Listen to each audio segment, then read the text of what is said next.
अध्याय 1 भाषा लैंग्वेज। इस पाठ में आप सीखेंगे लर्निंग ऑब्जेक्टिव्स। भाषा किसे कहते हैं? भाषा के कितने रूप होते हैं? लिपि और व्याकरण किसे कहते हैं?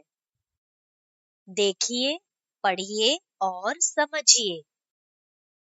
बच्चों, हम दूसरों को अपनी बात बोलकर या लिखकर समझाते हैं। इसी तरह हम सुनकर अथवा पढ़कर दूसरों की बात समझते हैं। बोलना, लिखना, सुनना और पढ़ना ही भाषा है। भाषा के कारण ही ये चारों कार्य संभव हैं। याद रखिए कि भाषा वह साधन है जिससे हम अपनी बात दूसरों को समझा सकते हैं और उनकी बात समझ सकते हैं। भाषा के रूप, जैसा कि आपने पढ़ा है कि बोलना और सुनना तथा लिखना और पढ़ना भाषा है। इसके आधार पर भाषा के दो रूप होते हैं, मौखिक और लिखित।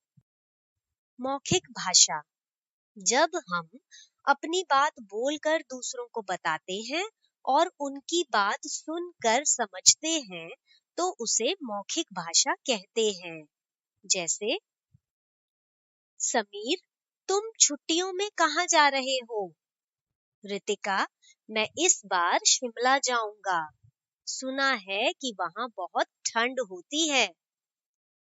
लिखित भाषा, जब हम अपनी बात लिख कर दूसरों तक पहुंचाते हैं और वे पढ़कर उसे समझते हैं तो उसे लिखित भाषा कहते हैं। मेरी कविताएं सबको जरूर पसंद आएंगी। इतनी अच्छी कविताएं पढ़कर मजा आ गया। भारत की भाषाएं। बच्चों, हमारे देश में अधिकतर लोग हिंदी भाषा बोलते हैं। हिंदी भारत की राजभाषा है, लेकिन यहाँ सिर्फ हिंदी ही एकमात्र भाषा नहीं है। भारत के अलग अलग राज्यों में अलग अलग भाषाएं बोली जाती हैं।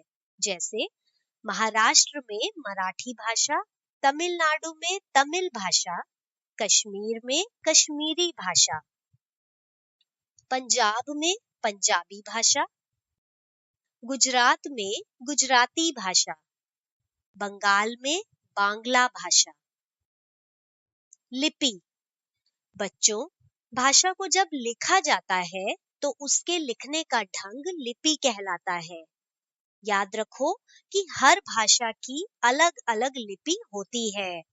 जैसे हिंदी भाषा की लिपि है देवनागरी, पंजाबी भाषा की लिपि है गुरुमुखी, अंग्रेजी भाषा की लिपि है रोमन, उर्दू भाषा की लिपि है फारसी। रोचक जानकारी, इंफॉर्मेशन लिटरेसी। नमस्ते। हिंदी में सबसे ज्यादा प्रयोग किया जाने वाला शब्द है। 14 सितंबर का दिन हिंदी दिवस के रूप में मनाया जाता है। व्याकरण। बच्चों, क्या आप बता सकते हैं कि व्याकरण क्या है? आइए पहले एक उदाहरण देखें।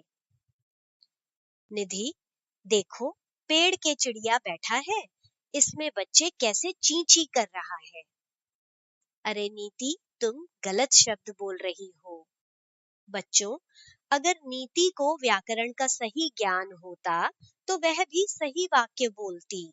याद रखो कि व्याकरण वह साधन है जिससे हम भाषा को सही तरह से बोलना, लिखना और पढ़ना सीखते हैं। व्याकरण से हमें संज्ञा, सर्वनाम, क्रिया, शब्द, वाक्य आदि के सही रूप और प्रयोग का पता चलता है। इन्हें सीखकर हम हिंदी भाषा को सही प्रकार से बोल, लिख और पढ़ सकते हैं। आपने सीखा लर्निंग आउटकम्स। बोलना, सुनना, लिखना और पढ़ना भाषा है। भाषा के दो रूप होते हैं, मौखिक भाषा और लिखित भाषा। प्रत्येक भाषा को लिखने के लिए लिपि होती है। व्याकरण के द्वारा हम भाषा को सही तरह से बोलना, लिखना और पढ़ना सीखते हैं।